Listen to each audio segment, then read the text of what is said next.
Você vai lá e faz as perguntinhas fechadas para ela responder exatamente o que você quer. Quando ela não é, que a gente chama de testemunho hostil, você tem que dar uma sacaneada nela. Como que você faz? Você tem que quebrar a credibilidade dela. Isso a gente tem que pensar, né? Aí você tem esse tipo de pergunta. É aberta, fechada, enfim, sugestivas e tal. Benefícios institucionais alcançados, aí eu vou terminando.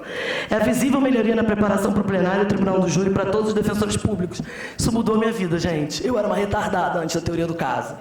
Depois, um aumento da qualidade da defesa a partir do estabelecimento de uma estratégia para cada caso concreto. Cada dia uma novela diferente. E, por fim, mais segurança na atuação em plenário e tranquilidade na defesa, que eu acho que o defensor do júri precisa disso, né? É isso, companheiros. Muito obrigada.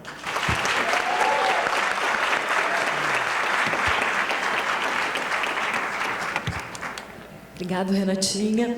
A próxima prática é do Espírito Santo também, projeto Defensoria para Elas, da Rochester Oliveira Araújo e do Rafael Amorim Santos.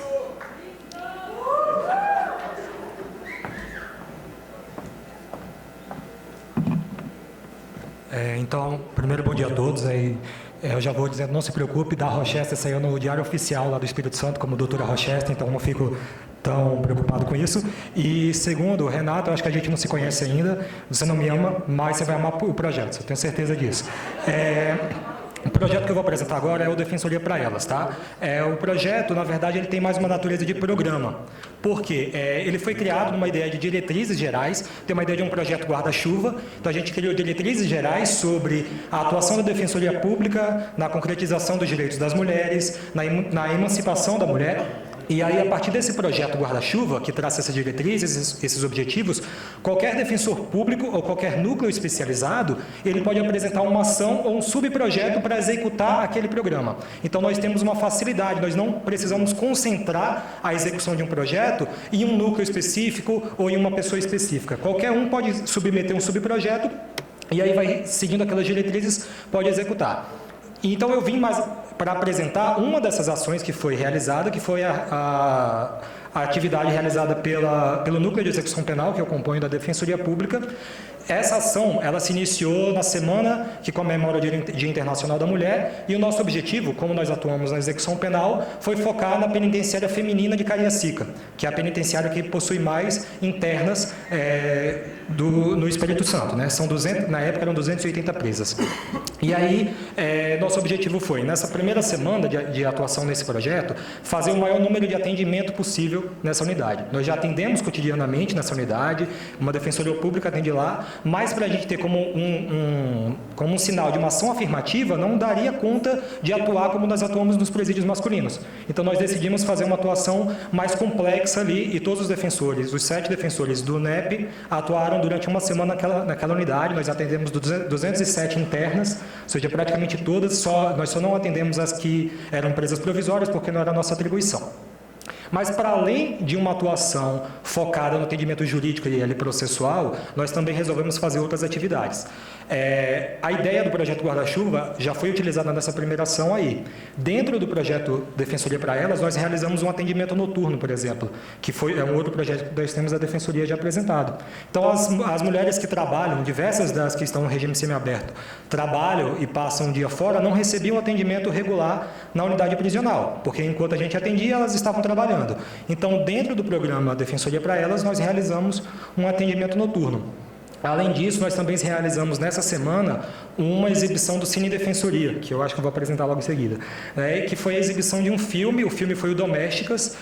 Dentro da unidade prisional, nós dividimos em vários grupos para apresentar. Realizamos a exibição do filme, que narra a história de 7 empregadas domésticas e vários dramas pessoais ali. E depois do filme, nós fizemos alguns debates sobre empoderamento feminino, diversos tópicos, e foi extremamente gratificante esse diálogo com as internas. E uma última atividade dentro dessa semana, nós fizemos uma pesquisa, porque nós questionamos todos os mapas de encarceramento, o censo, falam no âmbito nacional quem é o perfil do preso. Nós não temos praticamente nenhuma pesquisa que indica qual é o perfil da mulher presa. Até agora, foi lançado nessa semana agora o Infopem Mulher, né? E aí a gente já sentia essa carência dessa pesquisa e, sobretudo, para pautar a nossa atuação como defensor público.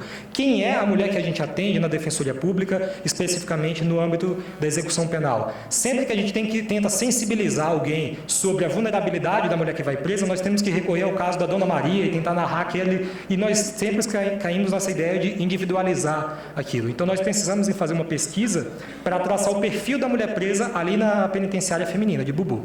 Essa pesquisa foi feita com todas as 207 internas, através de um formulário. A pesquisa se encerrou nessa semana, mas os resultados vêm até hoje. Depois disso, a gente elaborou um artigo científico, traçando basicamente o perfil da mulher presa. Já foi publicado esse artigo, vai ficar disponível para quem tiver interesse. Um artigo científico mais técnico e um artigo científico um pouco mais não tradicional, né, que a gente cria a história de uma personagem que ela congloba todas aquelas características da mulher presa. E aí eu vou basicamente apresentar alguns dos resultados dessa pesquisa que foram... não vou dizer surpreendentes, né, mas eles realmente confirmaram algumas informações lamentáveis.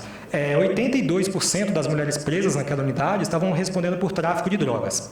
Então, se a gente tem no índice nacional aí que os crimes patrimoniais eles ainda empatam com o tráfico de drogas, no caso feminino, ele supera de forma absurda. E aí a gente colocou alguns aspectos socioeconômicos dessa mulher, né, dentro do formulário, e a gente verificou que 29% delas eram desempregadas antes de terem sido encarceradas. Na mesma semana que a gente realizou a pesquisa, saiu um índice em vários jornais dizendo que o Brasil tinha batido recorde de desemprego de 6%. E nós tínhamos entre essa população que a gente estava investigando um índice de 29%. Mas, além disso, o 71% que tinham um trabalho, nós fomos aprofundar para saber qual era o trabalho que essas mulheres exerciam. E nenhuma delas exercia uma função que a gente, colocando lá no site do Ministério do Trabalho, recebia uma remuneração maior do que um salário mínimo. Nenhuma delas. Especificando as profissões mais desempenhadas por elas antes do cárcere, empregada doméstica foi um número assustador, assim, eu acho que chegou a 30 e poucos %, que bateu bastante com o filme que a gente exibiu, mas além disso, prostituta, empregada doméstica, auxiliar de serviços gerais, autônoma, pescadora. Então a gente vê, não que seja um critério somático, mas a gente vê uma ascendência nessa vulnerabilidade da mulher que a gente foi investigando.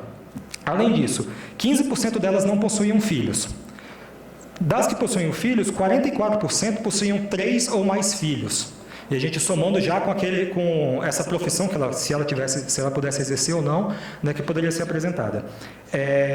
A residência absoluta em todos os bairros periféricos da região metropolitana de Vitória, nenhuma residia nos bairros medianos ou nobres da região da Grande Vitória. E aí o ponto mais problemático que está sendo desenvolvido numa outra pesquisa agora da gente.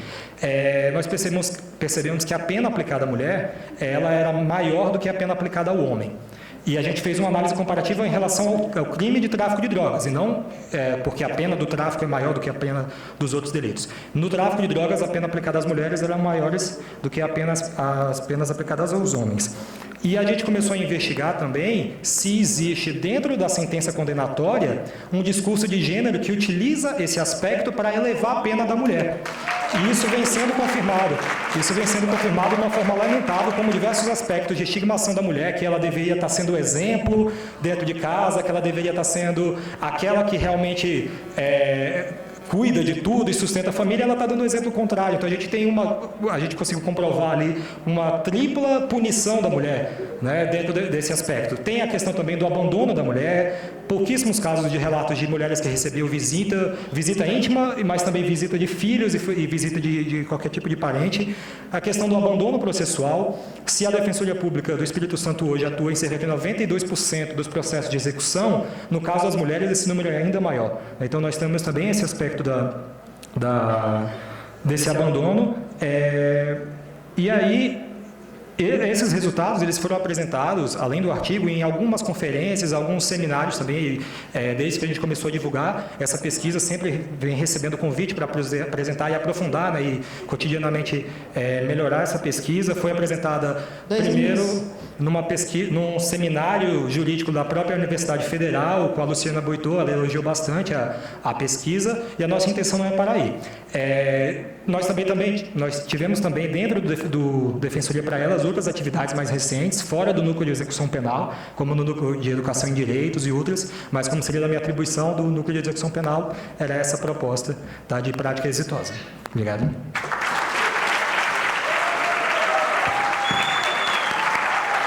Chefe, a próxima prática também é sua, né? Exato. E é o projeto Cine Defensoria. Também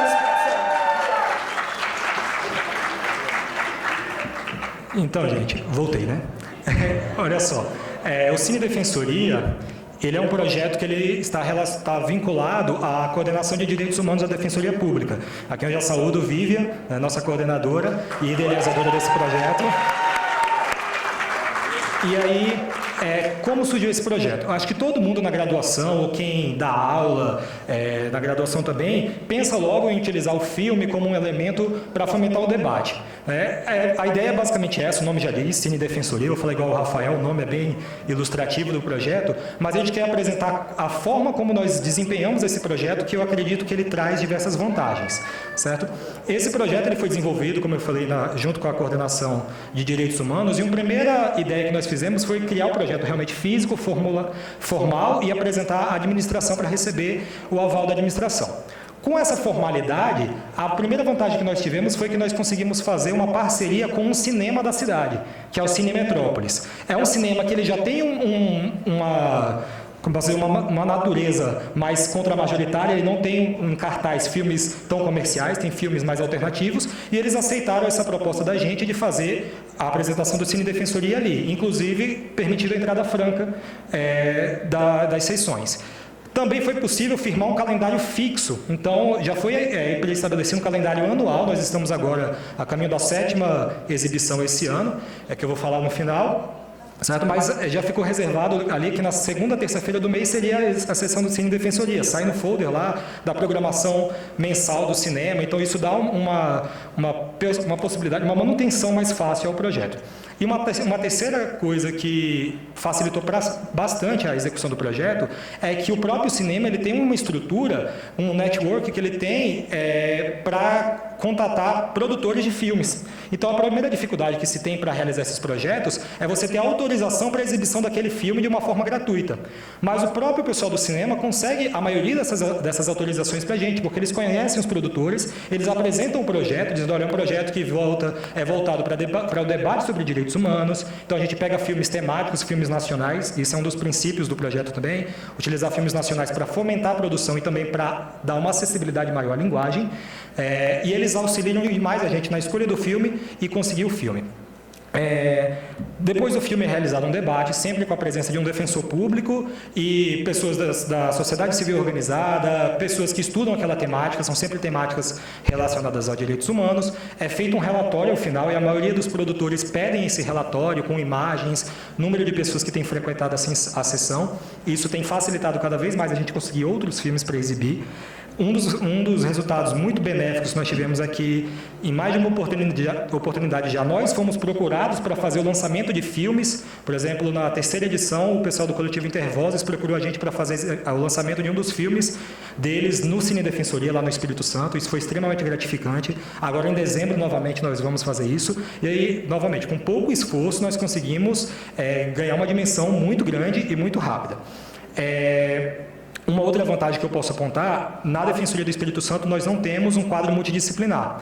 Mas o Cine Defensoria ele se tornou um canal para nós termos contato com pessoas engajadas que têm os princípios próximos ao da Defensoria Pública e utilizar dessas pessoas junto da nossa atuação. Por exemplo, quando nós fomos debater a questão da mulher trans, depois disso surgiu um projeto da visibilidade trans, que entre as questões seria mapear a comunidade trans no Espírito Santo e permitir a alteração do nome social. Isso foi feito através do Cine Defensoria, né, quando a gente começou a conjugar com com o movimento LGBT, e lá também alguns psicólogos e psicólogas se dispuseram a nos ajudar dentro do processo que é necessário para poder fazer essa demanda, né? Então, se tornou um canal para a gente interagir com a sociedade civil, organizada ou não organizada, com a academia, porque dentro da própria universidade já vem sendo divulgado o projeto, né? E com os assistidos também, certo? Vou colocar, então, os próximos pontos que nós temos para um futuro breve, assim, espero, do projeto. Em primeiro lugar, até por sugestão da Comissão de Direitos Humanos do CONDEG, nossa próxima meta é criar uma curadoria de filmes, e nós já temos uma curadoria própria, mas que essa curadoria, ela, na hora de inclusão do filme, quando os produtores permitem a utilização, seja permitida a utilização por qualquer defensoria pública do país, porque isso vai facilitar com que qualquer outra defensoria pública que queira repetir o projeto possa diretamente solicitar dentro do catálogo de filmes que nós temos disponíveis, sem passar por um trâmite burocrático que a gente já vem vencendo, para depois realizar a exibição, né? E basicamente só fazendo relatório também e apontando os ganhos com essa exibição. E também nós temos a intenção de tentar implementar exibições simultâneas em todo o país, sobretudo com temáticas que estejam em voga e que sejam extremamente interessantes para a Defensoria Pública. Uma das experiências mais enriquecedoras do Cine Defensoria foi quando nós fomos apresentar o debate sobre redução da idade penal, que foi marcado bem antes, mas caiu justamente no dia que estava sendo discutido em plenário. Nós contamos com a participação espontânea, nós não procuramos, fizemos a divulgação comum nos meios sociais, mas contamos com a participação espontânea de adolescentes que estavam cumprindo medida socioeducativa, estavam presentes durante a exibição, participaram do debate de uma forma brilhante, de uma forma comovente, e isso deu um entusiasmo cada vez maior. E como caiu bem próximo da discussão, da segunda votação, sobre o projeto, isso também teve uma repercussão gigantesca. Esperamos poder repetir isso. A próxima sessão do Cine Defensoria vai ser dia 10 agora. O tema que a gente vai discutir é feminismo negro. O filme vai ser Cores e Botas. É entre os filmes que nós vamos exibir, são sessões de curtas esse. O Cores e Botas conta a história de uma menina negra que o sonho dela era ser paquita.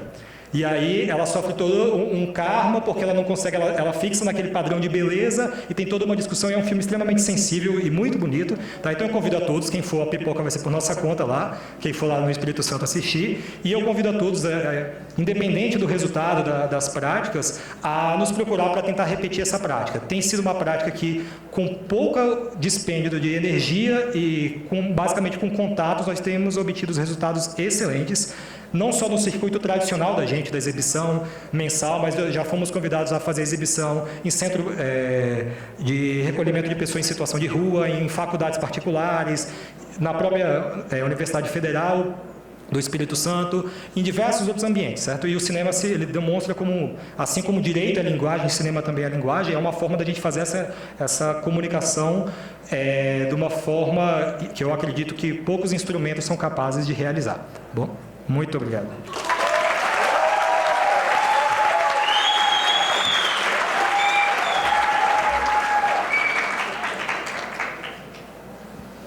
A penúltima prática é do Estado do Rio de Janeiro. Convido a colega Sabrina Azevedo Castro de Carvalho. E a prática é a Defensoria Pública cumprindo seu papel na educação. Evento realizado em escolas do município de São João do Meriti.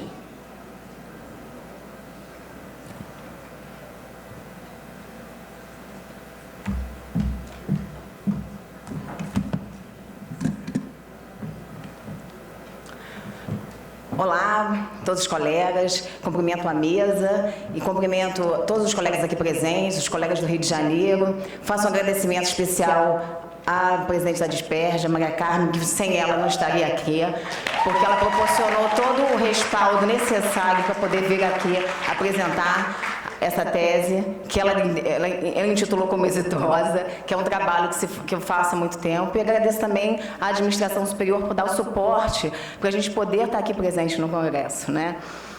Primeiro, assim, meu nome é Sabrina, eu sou defensora titular de um órgão de atuação na comarca de São João de Meriti, na Baixada Fluminense. Eu sou uma defensora do Fronte, como a maioria de vocês que estão aqui. Ser uma defensora do Fronte significa estar presente com 200 pessoas na nossa porta todo santo dia. Dar conta do trabalho em si do defensor para fazer as iniciais, eu sou uma defensora de núcleo de primeiro atendimento, por si só parece inviável. A gente praticamente não consegue dar conta disso. E dar conta da família pessoal, da vida pessoal da gente. É muito difícil. Eu assumi minha titularidade em São João de Meriti em 2004. E em 2004 me deparei com um problema que não havia mapeamento de rede, como não há na maioria dos órgãos. Eu precisava fazer contato com toda a rede para que o meu assistido pudesse ser melhor atendido do que era. Pudesse resolver administrativamente algumas questões. E ser defensora do fronte, você mal consegue dar conta do seu atendimento. Quiçá fazer esse trabalho de mapeamento de rede. Mas acredito, continuo acreditando, e por isso fui tão firme na continuidade do trabalho, que se eu não pudesse fazer isso, essa realização desse mapeamento de rede e da capacitação desses replicadores seria viável o melhor atendimento para o meu assistido. Então, em 2005, eu comecei a fazer essa prática que denominei Defensoria Pública cumprindo seu papel na educação. Bom, o São João de Meriti, eu não sei se os senhores conhecem, é um município com uma alta densidade demográfica, com IDH baixíssimo, com muita gente carente. São 600 mil habitantes praticamente na cidade e a gente tem uma população muito grande, muito carente. Como ia fazer isso? Inicialmente, vieram alguns convites de alguns diretores de escola para que eu pudesse fazer algumas palestras em escola. E lá compareci nas escolas para fazer palestra. Só que eu percebi o seguinte, são 64 escolas municipais e 43 escolas estaduais. Eu não tenho como dar conta disso. Como fazer, então? Como eu conseguir capacitar esse multiplicador para que eu consiga trazer a esse meu assistido maior informação? Como fazer isso? Falei, ponto, vou capacitar os replicadores, vou capacitar e vou envolver todo mundo da cidade nessa questão da proteção da criança e adolescente. E assim começou a trabalhar em 2005, antes da alteração da Lei Complementar 80, que passou a dar institucionalmente muito mais respaldo ao trabalho. Mas o trabalho começou lá atrás, em 2005. Foram várias edições do evento e criei uma forma. Qual era a forma? De trazer, envolver todos aqueles membros que participam da rede da proteção da criança. Então, foi contato com a Secretaria de Educação Inicial e a sedução do trabalho, porque o defensor público, eu acredito que a gente precisa se fazer presente nas comarcas de uma forma efetiva para legitimar nosso trabalho, para muito além de pensões iniciais, para muito além do trabalho que a gente faz distribuindo. Enquanto nós não entendermos que é necessário que a gente se faça presente, não adianta querer depois de uma representação ou uma alteração legislativa se o próprio deputado, vereador daquela comarca que você trabalha, mal te conhece porque não entende o seu trabalho. Então é importante que a gente cutuque essas pessoas, envolvendo elas nos nossos trabalhos. Os deputados, eles têm verba para fazer repasse, de comprar Estatuto da Criança e Adolescente. Eu oficio todo mundo. No evento, a gente envolve todo mundo para poder participar. Então, são reuniões com a Secretaria de Educação, são convidados todos o pessoal que faz a ronda escolar, ou seja, se envolve toda a cidade. E aí eu pensei, como é que eu vou fazer isso? Como é que é a forma para que eu consiga fazer isso? Vou chamar os agentes políticos que não são só defensores para participar do evento da Defensoria, para também juntos colocarem a cara a tapa para dizer, estamos aqui para servir os senhores. Então, o que eu faço hoje? Esse evento são feitas capacitações para todos os diretores de escolas municipais e estaduais no município. São todos convocados pelas secretarias estaduais e municipais. As secretarias convocam essas pessoas. Então, eu fico num auditório, o último evento se deu faz um mês, com a presença do André Castro, que deu todo apoio, a administração deu todo apoio, a DIPERJ deu todo apoio. Foi, assim, a legitimidade do trabalho. Quando você decidir fazer um trabalho, uma prática exitosa, não pense em ser reconhecido. Não pense em ter apoio, faça. Porque ao longo do tempo e a continuidade do teu trabalho e o teu acreditar naquilo que você faz te trará a legitimidade e o respaldo institucional que você precisa. No último evento, eu tive a presença de vários colegas, na administração em peso foi, e do evento que eu faço desde 2005, no primeiro evento não tinha ninguém da administração. Então, assim, acredite e continue fazendo, porque é assim que a gente consegue fazer uma prática que, para mim, é a prática do nosso dia a dia. dizer que hoje aqui se chama de exitosa, mas é o que o defensor se faz. O defensor tem que se fazer presente no município onde trabalha. Eu fico emocionada porque é um trabalho que eu faço com muito carinho e, assim, eu tenho uma resposta imediata, porque quando eu junto, dentro no mesmo auditório, 300 e poucas pessoas, todas ligadas à educação de São João de Meriti, que é o município da Baixada, eu tenho todos os diretores de escolas municipais e estaduais, o pessoal que faz a ronda escolar, o conselho tutelar. Nesse último evento, quem falou foi a juíza da comarca, foi a delegada da comarca, foi o defensor federal que falou também. Então, assim, a gente tem pessoas ligadas à proteção da rede de criança e os temas, e aí que é uma coisa muito legal, os temas são escolhidos a dedo, com a própria secretaria perguntando a eles, o que vocês precisam que a gente esclareça? Porque existe uma palestra que a gente faz, que a sua até sempre eu que abro, falando sobre todos os direitos, que eu preciso que a avó encaminhe a criança para fazer a regulamentação da guarda, a gente precisa regularizar as questões. Mas eu pergunto à secretaria quais são as suas demandas necessárias. Nesse a gente discutiu diversidade das famílias, a delegada discutiu a questão do cyberbullying, do sexting, são temas que hoje são os temas mais palpitantes na minha cidade. Porque a realidade, de repente, da minha cidade é diferente da realidade de uma cidade no interior do Pará. É diferente de uma outra cidade. E cada secretaria, ela tem as suas nuances. E a gente precisa ouvir deles quais são as suas demandas. No penúltimo evento, a gente falou sobre evasão escolar. Cada ano a gente tem essas questões. E a gente pega essas questões, a gente ouve, traz a pessoa responsável da secretaria para falar com o palestrante, coloca em contato e faz a ligação da rede. Essa ligação da rede, onde o nome da defensoria, ele é legitimado por um trabalho que a gente faz com todo carinho, com todo amor, e aqui eu tenho a presença da minha colega e parceira de trabalho, que sempre me ajuda, que é a Ana Paula Barbosa, que está ali sentada, que nos ajuda, fazendo... muito obrigada, Ana, também. E todos os colegas que apoiam o evento, assim é possível a gente fazer um trabalho em conjunto e fazer a efetividade da cidade. Ai, fiquei nervosa. Como é que passa isso? Então, assim, a gente fala sobre vários temas diversos, temas importantes, temas que eles entendem que são importantes, e a gente traz toda essa rede de proteção. Porque quando você junta o Conselho Tutelar, e a grande questão, e aí é a questão do patrocínio, que a gente fica igual um louco tentando conseguir patrocínio, pede dinheiro daqui, pede dinheiro de lá, e depois, ao longo dos anos, a gente vai mobilizando vários setores para conseguir o patrocínio. Esse ano de PERJ, a administração, eu tive vários do local que nos patrocinaram, de fazer uma pasta que isso é entregue a todos os diretores de escola, eu trouxe até uma aqui para vocês verem, que tem uma apostila dentro e vários materiais que a gente pede a todo mundo, ao MP, a magistratura e tal, para ajudar. O FIA, SOS Criança Desaparecida, com os cartazes, tudo que se envolve com a rede de proteção da criança e adolescente, para ter dentro de uma pasta para que essa diretora de escola, além do ECA, Estatuto da Criança e Adolescente, que também foi cedido por um deputado, para a gente juntar todo o material e entregar para essa diretora de escola para ela poder replicar. Eu peço, multiplique. E aí, para terminar, esse é o material que é entregue. E aí, ó, são fotos do evento, desde o primeiro, olha esse primeiro, como é que é, ó. Depois a gente, olha esse aqui é o último, essa foto do último. E aí, o evento é feito na Câmara Municipal, e aí eu te falo, no último foi lançado, inclusive, um projeto legislativo municipal de Semana de Proteção da Criança, e assim, uma coisa que eu falo em todo final do evento é o seguinte, a gente são 300 e poucas pessoas com uma repercussão direta, no dia seguinte tem assistido na porta encaminhado para o diretor de escola. Mas eu sempre digo, e aí eu falo para cada um que pratica qualquer prática exitosa aqui, leve isso no seu coração. Se apenas uma única pessoa for beneficiada com a prática exitosa que você praticar, já valeu todo o esforço. Muito obrigada.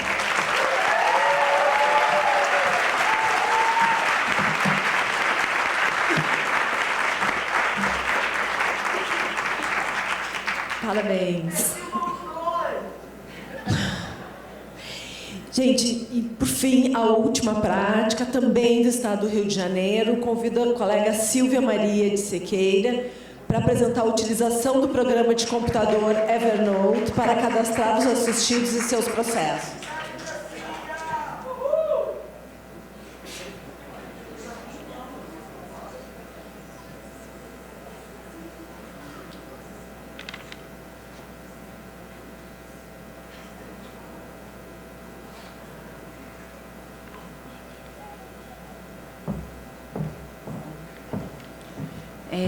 Bom dia, já quase boa tarde, né?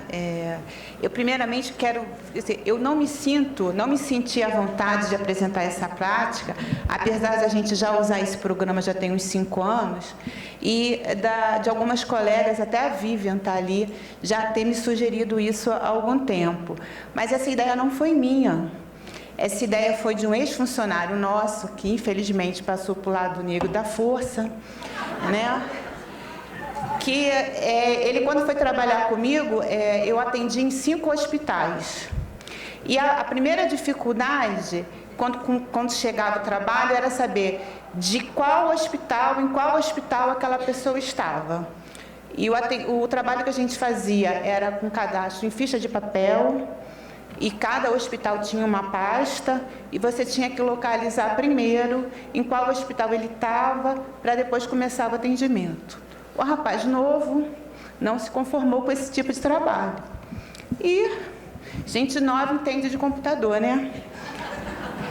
Eu falei assim, eu já tinha tentado usar o Google Docs, mas a dificuldade do Google Docs é que ele não separa o que você tem que fazer, ele não tem separação. Você tem uma ficha no computador.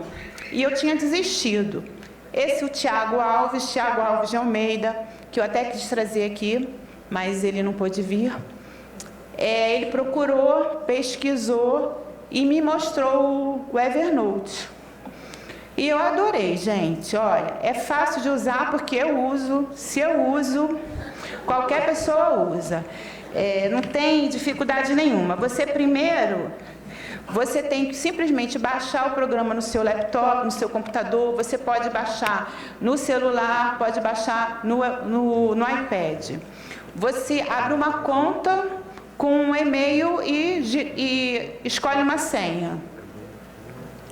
E aí você começa. Eu não sei passar esse negócio aqui não. Cadê o negócio que passa?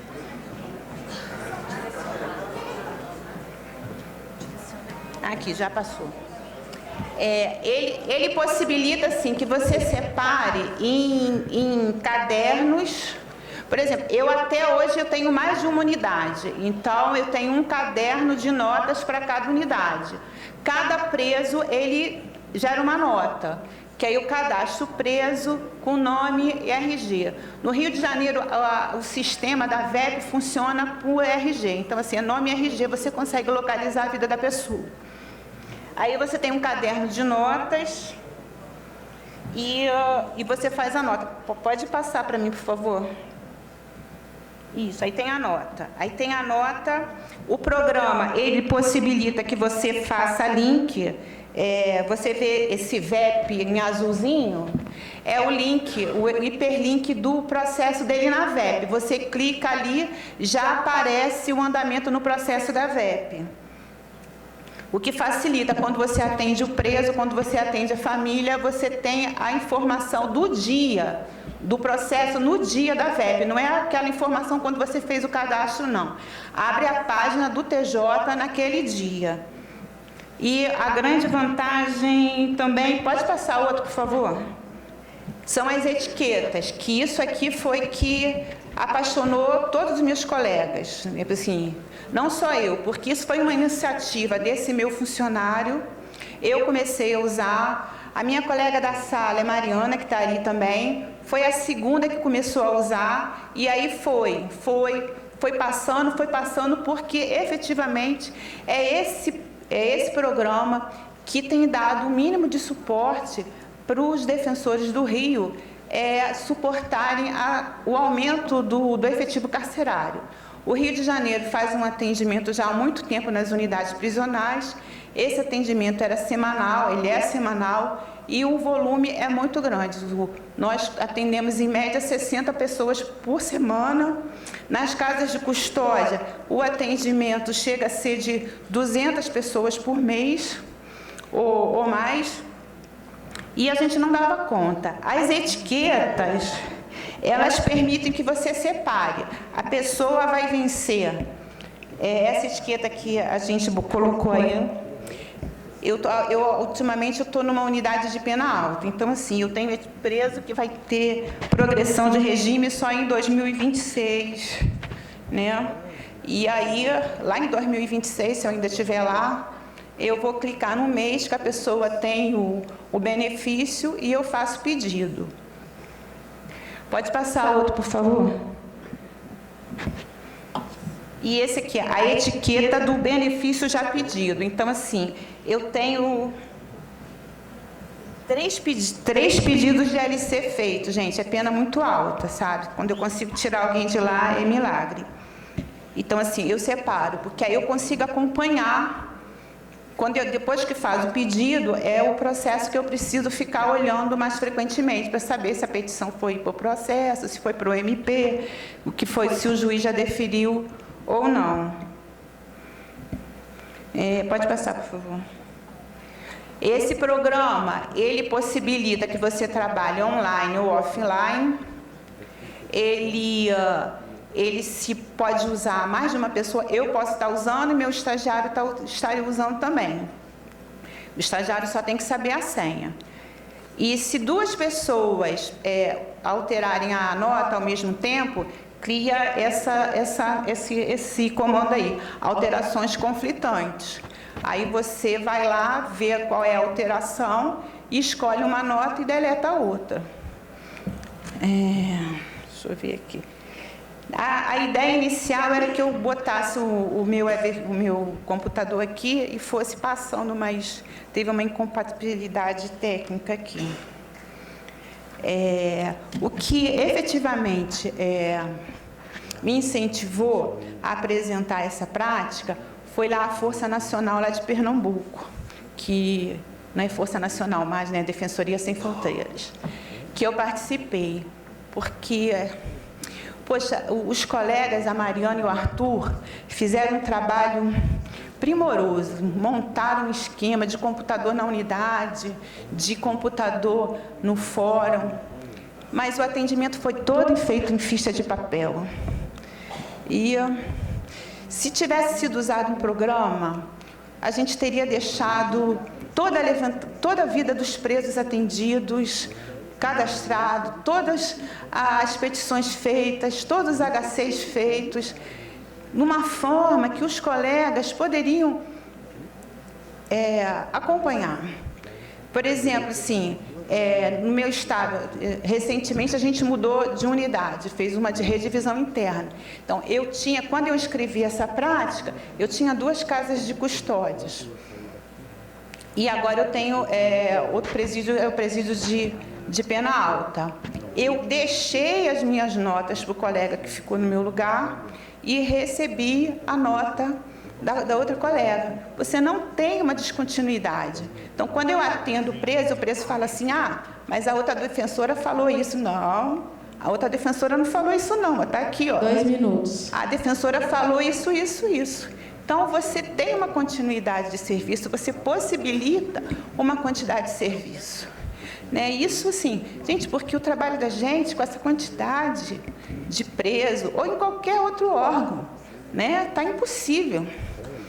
E, enquanto o ideal não chega, que é a gente ter um programa próprio, esse programa é de graça. De graça. Fácil de usar. A versão paga, que só tem a possibilidade de um aporte maior, é R$ 80 por ano. Esse que vale a pena, entendeu? E facilita em muito o serviço, entendeu? Não deu para explicar melhor, não entendo nada de informática, mas é isso.